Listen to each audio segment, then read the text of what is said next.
हिंदू वीरशैव धर्माचे संस्थापक आणि वीरशैव धर्माचा स्थूल इतिहास. वीरशैव धर्माची स्थापना जगद्गुरू पंचाचार्यांनी केली अशी माहिती शिवागमात आलेली आहे. पंचाचार्यांची नावे युगानुसार पुढील प्रमाणे आहेत. कृतयुग म्हणजे सत्ययुग, एकाक्षर शिवाचार्य, द्वयक्षर शिवाचार्य, त्रयक्षर शिवाचार्य आणि पंचाक्षर शिवाचार्य. त्रेतायुगातील नावे एकवक्र शिवाचार्य, द्विवक्र शिवाचार्य, त्रिवक्र शिवाचार्य, चतुर्वक्र शिवाचार्य व पंचवक्र शिवाचार्य. आता आपण द्वापर युगातील नावे पाहूया. रेणुक शिवाचार्य, दारुक शिवाचार्य, घंटाकर्ण शिवाचार्य, धेनुकर्ण शिवाचार्य व विश्वकर्ण शिवाचार्य. यानंतर कलियुगातील नावे श्री रेवणसिद्ध शिवाचार्य, मरुळसिद्ध शिवाचार्य, एकोमाराध्य शिवाचार्य, पंडिताराध्य शिवाचार्य व विश्वाराध्य शिवाचार्य. शिवागमातील वीरशैव धर्माच्या मूळ तत्वांचा उपदेश सर्वात आधी कैलासात भगवान शिवाने पार्वतीला व शिवगणांना केला. भूतलावर वीरशैव मताची स्थापना करण्यासाठी शिवज्ञाने आज्ञेने पूर्वोक्त 5 गण 5 आचार्यांच्या नावाने विविध ठिकाणी अवतरले. यासंबंधी स्कंद पुराणात पुढील श्लोक आलेला आहे. यदा यदा हि धर्मस्य ग्लानिर्भवति भूतले तदा तदा अवतारोऽयं गणेशस्य महीतले. या श्लोकात वर्णन केल्याप्रमाणे जेव्हा जेव्हा शिवधर्माला ग्लानी येते, त्यांच्यावर संकटे येतात आणि त्यांचा ऱ्हास होतो, त्यावेळी शिव आपल्या गणांना भूतलावर अवतार घ्यायला लावून त्यांच्याकडून धर्माची स्थापना करवितात. शिवाची 5 मुखे आहेत: सद्योजात, वामदेव, अघोर, तत्पुरुष आणि ईशान. या 5 मुखापासून क्रमाने वीर, नंदी, ऋषभ, भृंगी आणि स्कंद हे 5 गोत्रपुरुष उत्पन्न झाले. या 5 गोत्रांचे पहिले 5 आचार्य हेच पंचाचार्य होत. 4 युगात त्यांनी वेगवेगळ्या नावांनी भूमीवर अवतार धारण करून वीरशैव धर्माची स्थापना केली आहे. कलियुगाच्या प्रारंभी अवतारलेल्या पंचाचार्यांची नावे रेवणाराध्य, मरुळाराध्य, एकोमाराध्य, पंडिताराध्य आणि विश्वाराध्य अशी आहेत. आद्य पंचाचार्यांनी भारताच्या विभिन्न भागात स्थापन केलेल्या 5 पीठांची नावे श्री रंभापुरी पीठ, श्री उज्जैनी पीठ, श्री केदार पीठ, श्री शैलपीठ आणि श्री काशीपीठ अशी आहेत. या 5 पीठांची थोडक्यात माहिती करून घेऊया. द्वापर युगातील आचार्यांनी ज्या ऋषीमुनींना उपदेश केला ते असे. श्री जगद्गुरू रेणुकाचार्यांनी अगस्त्य ऋषींना उपदेश केला आहे. जगद्गुरू दारुकाचार्यांनी दधीची ऋषींना उपदेश केला आहे. श्री घंटाकर्ण जगद्गुरूंनी व्यास ऋषींना, धेनुकर्ण जगद्गुरूंनी सानंद ऋषींना आणि विश्वकर्ण जगद्गुरूंनी दुर्वास ऋषींना उपदेश केलेला आहे. श्री रेणुकाचार्यांनी अगस्त्य मुनींना केलेला उपदेश श्री सिद्धांत शिखामणी या ग्रंथरूपाने उपलब्ध आहे. तसे अन्य आचार्यांचे उपदेश ग्रंथ सध्या उपलब्ध नाहीत. पंचाचार्यांची अवतारस्थाने आणि धर्मपीठे.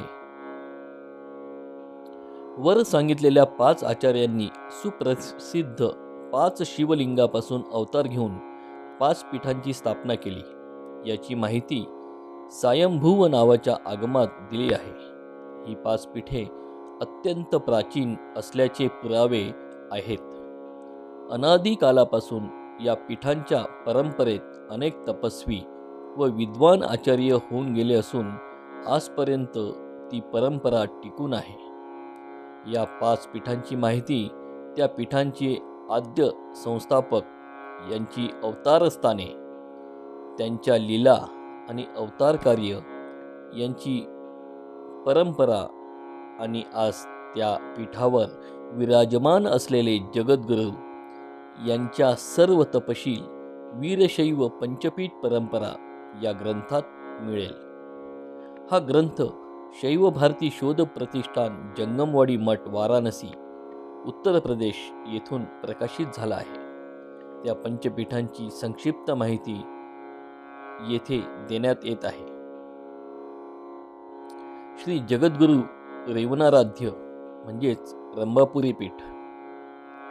श्री रेवणाराध्य शिवाच्या आदेशानुसार वीरशैव धर्माच्या स्थापनेसाठी आंध्र प्रदेशातील सुप्रसिद्ध क्षेत्र कोलनुपाक म्हणजे कोलीपाक येथील श्री सोमेश्वर लिंगापासून प्रत्येक युगात अवतार घेत आले आहेत. त्यांची नावे कृतयुगात एकाक्षर शिवाचार्य, त्रेतायुगात एकवक्र शिवाचार्य, द्वापर युगात रेणुक शिवाचार्य आणि कलियुगात रेवणाराध्य अशी प्रसिद्ध आहेत. अथ त्रिलिंग विषये कुल्यपाक भिधेस्थले सोमेश्वर महालिंगात प्रादुरासित स रेणुका. श्री सिद्धांत शिखामणी मधील 4थ्या अध्यायातील हा पहिला श्लोक. अर्थात त्रिलिंग देश हे आंध्र प्रदेशाचे प्राचीन नाव आहे. त्यातील कोल्लीपाक या नगरात असलेल्या श्री सोमेश्वर महालिंगापासून रेणुकाचार्यांचा अवतार झाला. वरील श्लोक श्री सिद्धांत शिखामणी या ग्रंथातील आहे. त्यात वर्णिल्याप्रमाणे द्वापर युगात श्री रेणुकाचार्यांनी श्री सोमेश्वर लिंगातून अवतार घेऊन वीरशैव धर्माची स्थापना केली आणि धर्मप्रचारासाठी अनेक लीला केल्या. मलय पर्वतावर विराजमान असलेल्या महर्षी अगस्ती मुनींचे स्वागत स्वीकारून त्यांनी विनंती केल्यावरून त्यांनी वीरशैव सिद्धांताचा उपदेश केला. तोच उपदेश श्री शिवयोगी शिवाचार्यांनी श्री सिद्धांत शिखामणी या ग्रंथात संग्रहित केला आहे. वीरशैव धर्माच्या प्रचारासाठी रेणुकाचार्यांनी कर्नाटकात बाळेहोन्नूर या गावी एका धर्मपीठाची स्थापना केली. ते पीठ रंभापुरी पीठ या नावाने प्रसिद्ध झाले. त्याला वीरपीठ किंवा वीरसिंहासन असेही म्हणतात. या पीठाचे गोत्रपुरुष वीरभद्र असून रेणुक शाखा आहे. रेणुकाचार्यांनी आपल्या योगबलाने अनेक चमत्कार केले. लंकेचा राजा रावण हा मोठा शिवभक्त होता. त्याने 9 कोटी लिंगाची स्थापना करण्याचा निर्णय सोडला होता. परंतु रामाच्या हातून त्याला अकाली मरण आल्यामुळे त्याचा संकल्प पूर्ण होऊ शकला नाही. तो आपल्या हयातीत फक्त 6 कोटी शिवलिंगाची स्थापना करू शकला. मरतेवेळी त्याने आपला बंधू बिभीषण यास जवळ बोलावून त्याने उरलेल्या 3 कोटी लिंगाची स्थापना करून आपला संकल्प सिद्धीस न्यावा अशी इच्छा व्यक्त केली होती. तो रावणाचा संकल्प कसा पूर्ण करावा या काळजीत असतानाच श्री रेणुकाचार्यांचे आगमन धर्मप्रचारासाठी श्रीलंकेत झाले असल्याची माहिती बिभीषणास मिळाली. तो लगेच रेणुकाचार्यांच्या दर्शनासाठी गेला व त्याने रावणाचा संकल्प आणि आपण त्यास एकाच वेळी 3 कोटी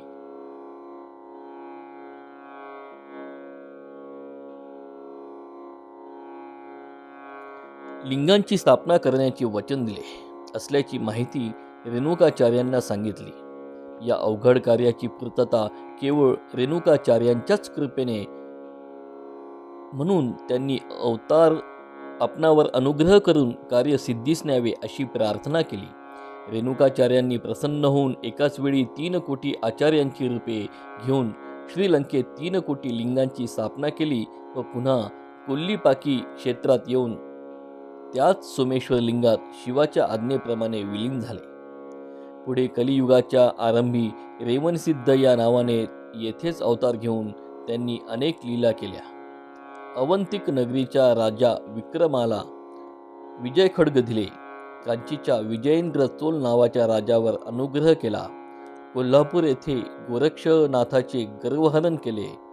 तसेच जगद्गुरु आद्य शंकराचार्यांना चंद्रमौलीश्वर लिंग आणि रत्नगर्भ गणपती देऊन अनुग्रह केला. या सर्वांचे वर्णन सायंभुव आगमात आणि इतर काही ग्रंथात आलेले आहे. आद्य शंकराचार्यांना दिलेले चंद्रमौलीश्वर लिंग आणि रत्नगर्भ गणपती आजही त्या पीठाच्या आचार्यांच्या पूजेत आहे. शंकराचार्यांचे शृंगेरी पीठ रेणुकाचार्यांच्या रंभापुरी पीठापासून जवळच आहे आणि या दोन्ही पीठांचे मधुर संबंध आजही कायम आहेत. आज रंभापुरी पीठावर श्री 1008 जगद्गुरू प्रसन्न रेणुक वीर सोमेश्वर शिवाचार्य हे अधिकार संपन्न आहेत. ते विद्वान, शिष्यप्रिय आणि कर्तबगार तरुण आचार्य आहेत. धर्मप्रचाराच्या आणि लोकोपयोगी शिक्षणाच्या अनेक योजना हाती घेऊन ते श्रीमद जगद्गुरू मरुळाराध्य उज्जैनी पीठ. भगवान शिवाच्या आज्ञेवरून श्री जगद्गुरू मरुळाराध्य वीरशैव धर्माच्या स्थापनेसाठी मध्य प्रदेशात क्षिप्रा नदीच्या काठावर असलेल्या वटक्षेत्रातील सिद्धेश्वर लिंगापासून प्रत्येक युगात अवतार घेत आलेले आहेत. कृतयुगात द्वयक्षर शिवाचार्य, त्रेतायुगात द्विवक्र शिवाचार्य, द्वापरयुगात दारुक शिवाचार्य आणि कलियुगात मरुळाराध्य शिवाचार्य अशा नावांनी ते प्रसिद्ध झालेले आहेत. तन्मरुळ सिद्ध वटक्षेत्रे महत्तरे सिद्धेश लिंगाजनन स्थानम उज्जैनीपुरे. अर्थात उज्जैनी नगरातील वटक्षेत्रात असलेल्या सिद्धेश्वर लिंगापासून श्री मरुळ सिद्ध आचार्यांनी अवतार घेतला. सायंभू व आगमात वरील माहिती आलेली आहे. मध्ययुगात उत्तरेकडे राजकीय परिस्थिती फार बिघडली होती. मोगलांच्या राजवटीत हिंदूंच्या अनेक तीर्थक्षेत्रांची हानी झाली. देवस्थाने भ्रष्ट केली गेली. या वातावरणाची झळ मध्य प्रदेशातील त्या सद्धर्म पीठालाही लागली. त्यामुळे या पीठास दक्षिणेकडे कर्नाटकात बेल्लारी जिल्ह्यातील उज्जैनी नावाच्या स्थळात हलवावे लागले. आता ते त्याच ठिकाणी आहे. या पीठाचे द्वापर युगातील जगद्गुरू दारुकाचार्य यांनी त्या काळातील दधीची महर्षींना वीरशैव तत्वांचा उपदेश केला होता. या पीठाचे गोत्रपुरुष नंदिकेश्वर असून त्यांची शाखा दारुकाचार्यांची आहे. या पीठाला सद्धर्म सिंहासन असेही म्हणतात. या पीठाचे कलियुगातील जगद्गुरू श्री मरुळाराध्य यांनी आपल्या अवतार काळात देशात सर्वत्र संचार करून वीरशैव धर्माच्या स्थापनेबरोबरच आपली शिष्य शाखाही खूप वाढवली आणि आपले अवतार कार्य संपल्यानंतर ते पुन्हा सिद्धेश्वर लिंगात विलीन झाले. त्याच्यानंतर त्या गुरुपीठाची परंपरा अनेक आचार्यांनी समर्थपणे पुढे चालवली आहे. या पीठाचे सांप्रतचे अधिपती श्री 1008 जगद्गुरू सिद्धेश्वर महाचार्य हे असून त्यांनी आपल्या योगबलाने मानवी जीवनाची शतायुषी मर्यादा केव्हाच ओलांडली आहे. या महास्वामीजींनी आपले उत्तराधिकारी म्हणून श्री 1008 जगद्गुरू मरुळसिद्ध शिवाचार्य यांना पट्टाभिषेक करविला आहे. या पीठाकडून धार्मिक, सामाजिक आणि शैक्षणिक क्षेत्रात अनेक योजना राबवल्या जात आहेत. श्री जगद्गुरू एकोमाराध्य केदारपीठ. श्री जगद्गुरू एकोमाराध्य यांनी शिवाच्या आदेशानुसार वीरशैव मताच्या स्थापनेसाठी द्राक्षाराम येथील श्री रामलिंगापासून अवतार घेतला. कृतयुगात त्र्यक्षर शिवाचार्य, त्रेतायुगात त्रिवक्र शिवाचार्य, द्वापरयुगात घंटाकर्ण शिवाचार्य आणि कलियुगात एकोमाराध्य अशी त्यांची नावे आहेत.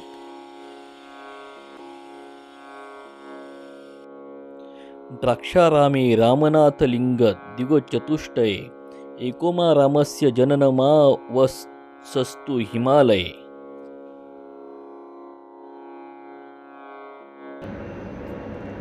अर्थात द्राक्षाराम क्षेत्रातील रामनाथ लिंगापासून एकोमारामांनी 4 युगात अवतार धारण करून हिमालयात वास केला. स्वयंभू आगमात आलेल्या वर्णनानुसार श्री एकोमाराध्यांनी धर्मप्रचारासाठी हिमालयात एका धर्मपीठाची स्थापना केली. ते केदारपीठ या नावाने प्रसिद्ध आहे. यालाच वैराग्य सिंहासन म्हणतात. या पीठाचे कृतयुगातील आचार्य त्र्यक्षर शिवाचार्य यांच्याकडून सूर्यवंशाचे महाराज मांधाता यांनी शिवसिद्धांताचा उपदेश प्राप्त केला होता. त्यांनी आपले आयुष्य या पीठाच्या सेवेतच घालविले. त्यांचे स्मारक म्हणून त्यांची एक शिलामूर्ती अद्याप या पीठात आढळते.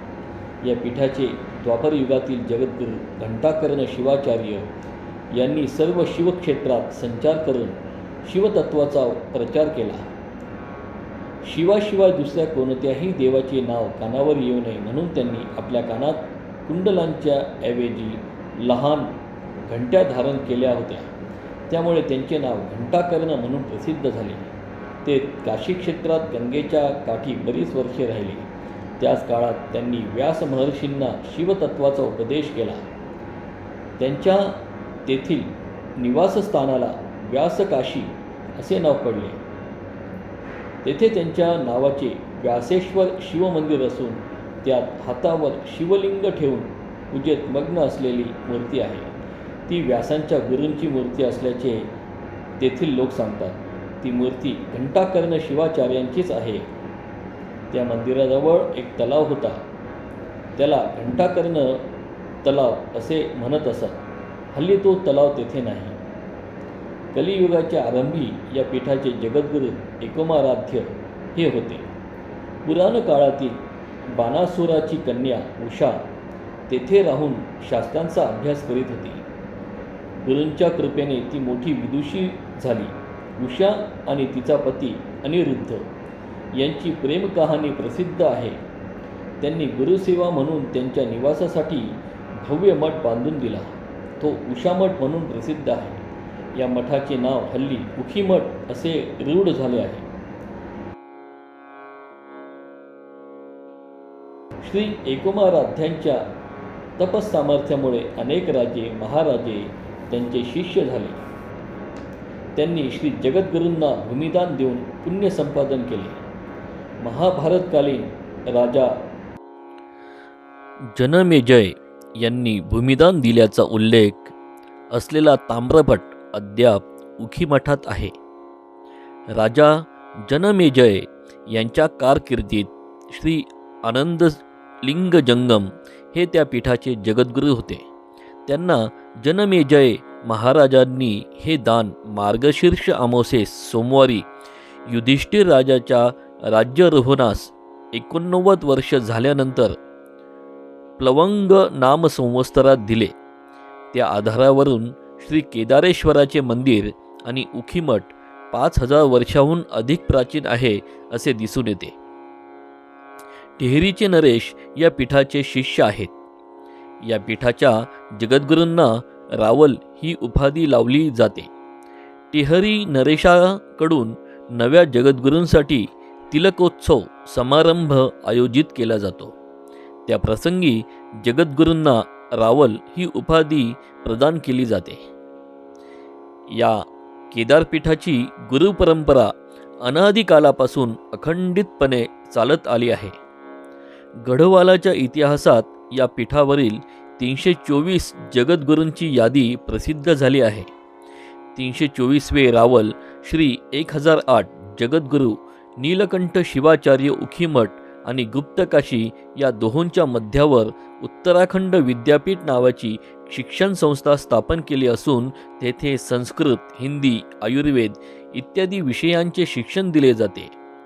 त्या जगद्गुरूंनी स्मारक मूर्ती विद्यापीठात स्थापन केली आहे. सध्याचे रावल श्री 1008 जगद्गुरू सिद्धेश्वरलिंग शिवाचार्य या पीठाचे 327वे रावल आहेत. त्यांनी निवृत्ती स्वीकारली असून आता या पीठावर श्री जगद्गुरू भीमाशंकरलिंग शिवाचार्य हे 328वे रावल आहेत. या पीठाचे गोत्रपुरुष ऋषभेश्वर असून शाखा घंटाकर्ण आहे.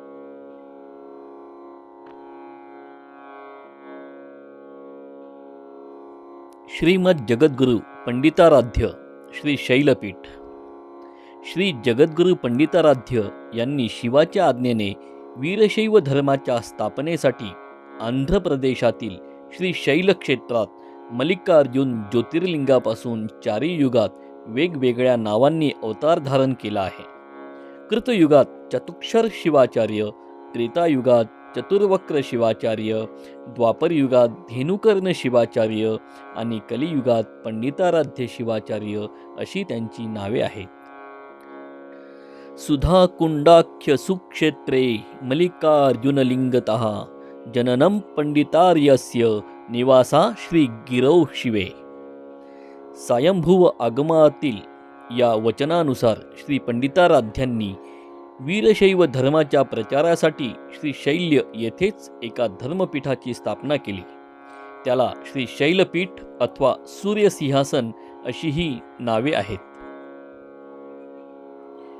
पुराण प्रसिद्ध असलेले सानंद महर्षी यांनी शिव पंचाक्षर मंत्राचे उच्चारण करून नरकातील सर्व जीवांचा उद्धार केला होता.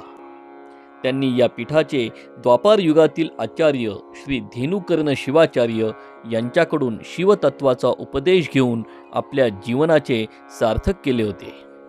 श्री पंडिताराध्य हे कलियुगातील या पीठाचे पहिले आचार्य. या पीठाची आचार्य परंपरा मोठी आहे. गोत्रपुरुषाचे नाव भृंगेश्वर असून शाखा धेनुकर्ण या नावाची आहे. अनेक विद्वान आणि तपस्वी आचार्य या पीठाच्या परंपरेत होऊन गेले.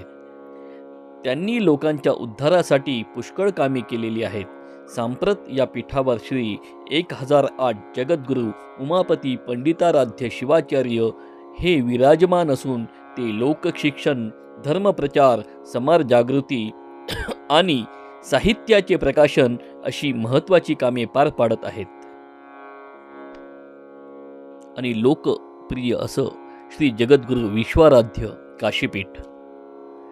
वीरशैव धर्माच्या प्रतिष्ठापनेसाठी शिवाच्या आदेशानुसार श्री जगद्गुरू विश्वाराध्यांनी प्रत्येक युगाच्या आरंभी काशी क्षेत्रातील श्री विश्वेश्वर ज्योतिर्लिंगापासून अवतार धारण केला आहे. कृतयुगात पंचाक्षर शिवाचार्य, त्रेतायुगात पंचवक्र शिवाचार्य, द्वापरयुगात धेनुकर्ण शिवाचार्य आणि कलियुगात विश्वाराध्य शिवाचार्य या नावांनी ते प्रसिद्ध झाले.